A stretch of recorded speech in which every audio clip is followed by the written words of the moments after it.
When I first started doing altered landscapes, it was more of an exploration, going in my car, driving around North America, searching for things. I didn't know exactly where they were or what they looked like, so it was always this kind of adventure and discovery. And what's changed over the different themes and over the years is now, with the assistance of the web and being able to look at things in more depth before I go there, I can actually predetermine my pictures. So in the water project, more than ever, when I was going to a location, I knew pretty close.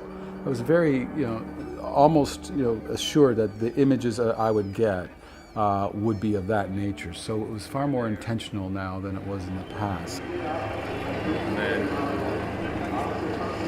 to there, pretty well. So this would be an amazing 3 to 4 o'clock shot. Yeah, that would put it at right there. Sun right there. Yeah. We have a deep human desire to be in the presence of water. So I try to find the imagery and the ideas that spoke to that. So it led me to the Kumbh Mela Festival, the largest pilgrimage of humans on the planet. But their pilgrimage is to water, is to the cleansing power of water, the spiritual need for the cleansing power of water. This looks private, no? The guy with the motorcycle bike, there's a little flat spot there. Can you ask those guys who lives here? ये किसका है sir झोंपड़ा? I can do a big, and you can probably even do a pan across it like this. Yeah. This is pretty good. So I was allowing the subject matter to determine where to be. I worked backwards from the subject matter to the point of view. And in this project, for the first time, completely released myself from gravity, that the point of view would be wherever it is. And that was interesting. So it was very much a global approach to the idea of water, with no restrictions as to where I can stand.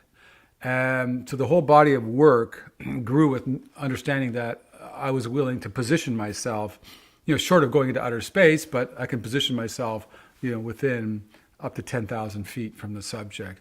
That was, for me, a very interesting creative jump, where I've always been held back in my previous projects through costs and through sheer logistics and film and what its possibilities are, and operating a camera remotely. But with all the new technology, I can operate a camera 1,000 feet away from me on a helicopter and bring it back and have images that I can blow up to 60 by 80 and they're tack sharp. Chip is in. Yep. We're good to roll. Okay. Okay.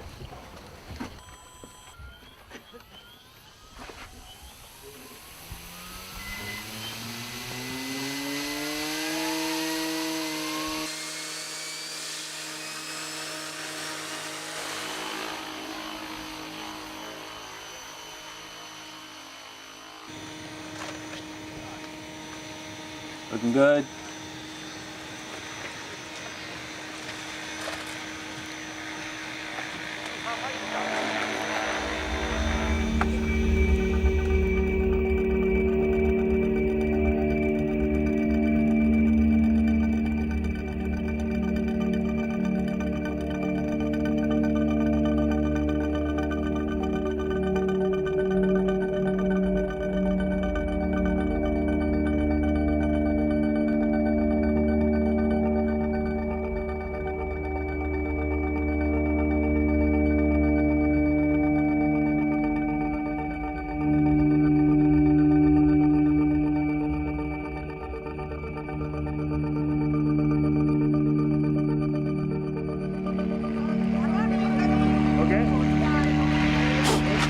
What's that?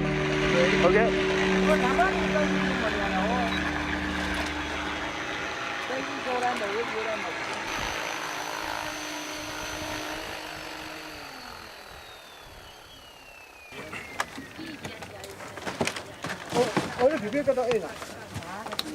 Let's see what we got.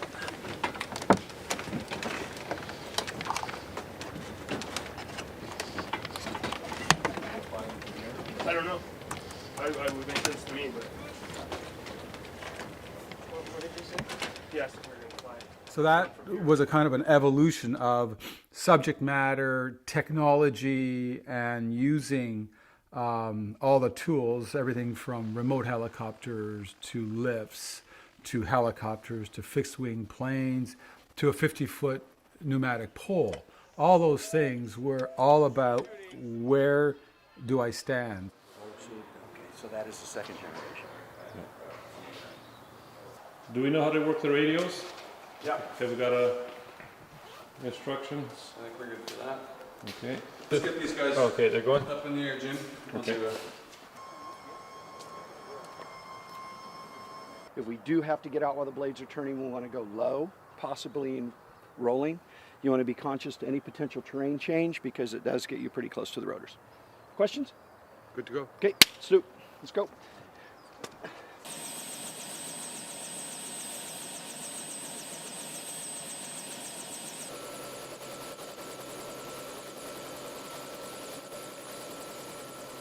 I've absolutely liberated myself of where I get to stand. If I want to be anywhere, I will be there. I'll find a way to be there. So, and it's quite interesting when you kind of release yourself from gravity, so to speak, and find that you can make the point of view anywhere that you want it to be. Yeah, look really great in the big sign. This is the one that I think we'd like to just report across the back. Just run through them as a I'll show you which one. Okay, so this we're one, looking at. beyond. That's this one. This is Whatever for there's Spain? overlap, yes. This Okay. is what's it called? What's the title of this one? Tabby selection. This one is. It makes such a difference seeing the real thing. 24. This looks very washed out. Yeah. Pale. Wow. Oh, this is nice too.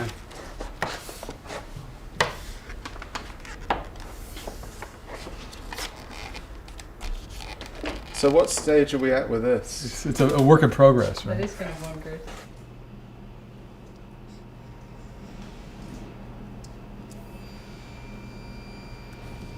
It's a desert region, but it's in the winter it gets enough rain.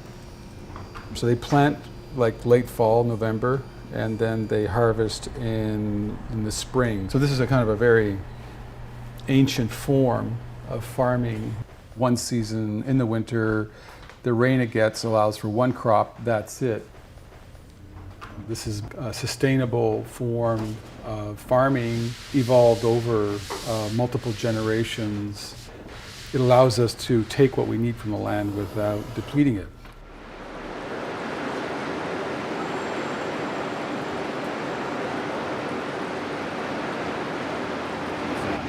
I would like to do something to clean the carpets and metal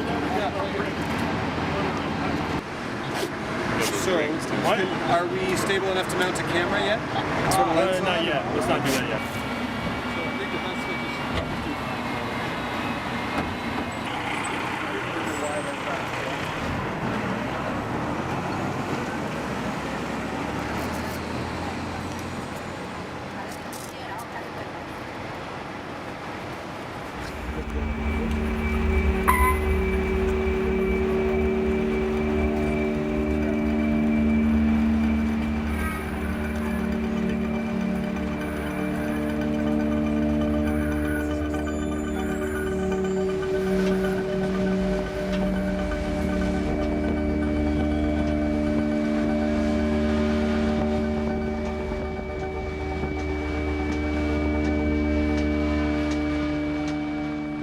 Water's not optional. That to me, as a liquid, it was the ultimate thing that provides for life. And if it's missing, humans have to leave that area if they don't have it. It's as simple as that.